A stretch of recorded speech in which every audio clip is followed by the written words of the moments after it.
So wiretappers, we're going to go to the little town or little community of Blue Island in southwest Chicago. It's north of Chicago Heights, a little bit west and north of Calumet City, south and west of downtown, like I said, right off of, looks like I-57.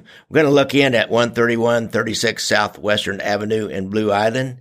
We'll find Alfred Konecki. He was the president of F.W. Konecki and Sons Company, which was a tobacco distribution company. They would take packages, cartons and cases of cigarettes around for distribution to different places. A couple of his drivers reported that they had noticed a truck, kind of a van kind of a truck, marked Unity Refrigeration, had been following their delivery vehicles around.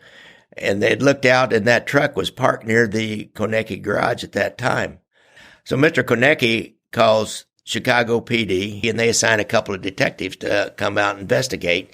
Detective Bernard Kennedy and George Hanecki, kind of a close name to Konecki, but I guess another one of those big, long German names. After the detectives respond, they set up a surveillance down the street, and they must have called Mr. Konecki by phone and let him know that they were set, because he then dispatched one of the trucks. One of his employees, an Elmer Jepson, left.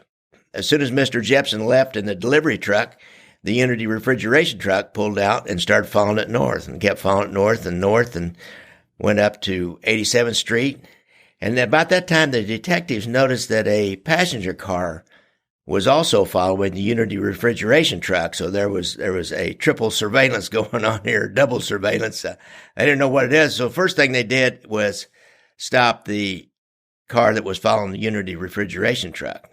They found it was driven by Robert Bradshaw, a salesman for the Konecki Company, and he had already stopped. So he had picked up a traffic patrolman somewhere along the way.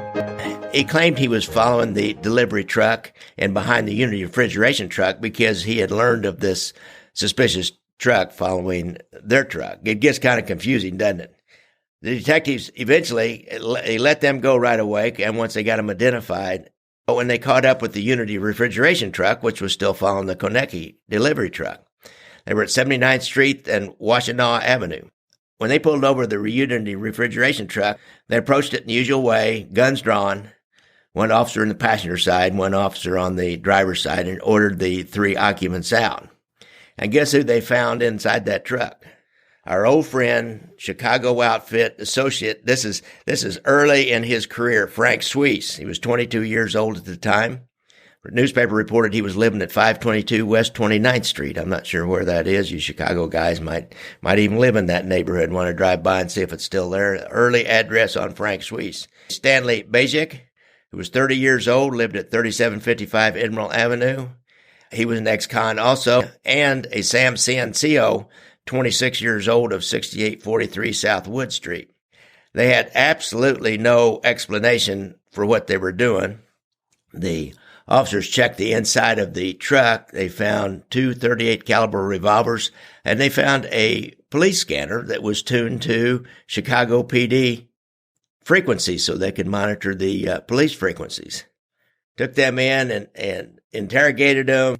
If you want to check Mike Burns' Facebook page, the Chicago Outfit Old and Current News Articles, you'll find the original article in here. There's a pretty good picture of Stanley Bajik, Sam Ciancio, and Frank Schweihs being questioned by a Lieutenant Frank O'Sullivan of the Detective Bureau. Of course, they really didn't have a case on them, but they did send a message that, yeah, we know who you are, and you probably better leave Alfred Konecki's tobacco distribution alone. And this is Chicago.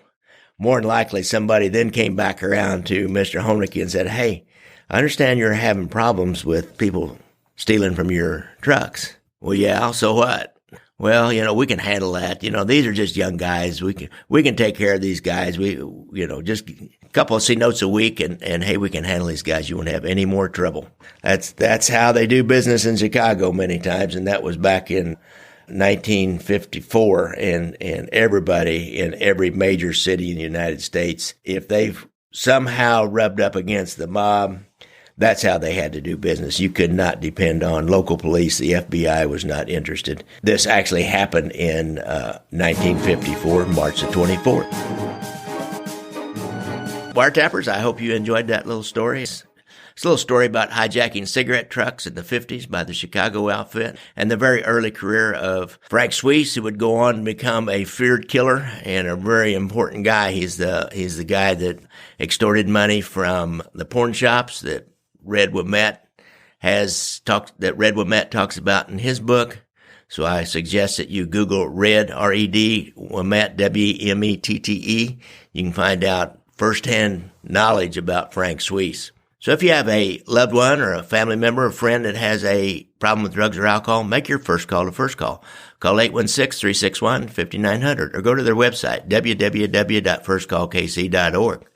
And if you want to support this podcast, please use your Venmo app, buy me a cup of Starbucks every once in a while, or go to my website, www.ganglandwire.com. Go to the shop page, make a donation through PayPal or with your credit card. You can become a regular subscriber to it, or you can buy my book, or you can buy my movie. Good night, folks. Music provided by our good friend and super fan from Portland, Oregon, Casey McBride. Thanks, Casey.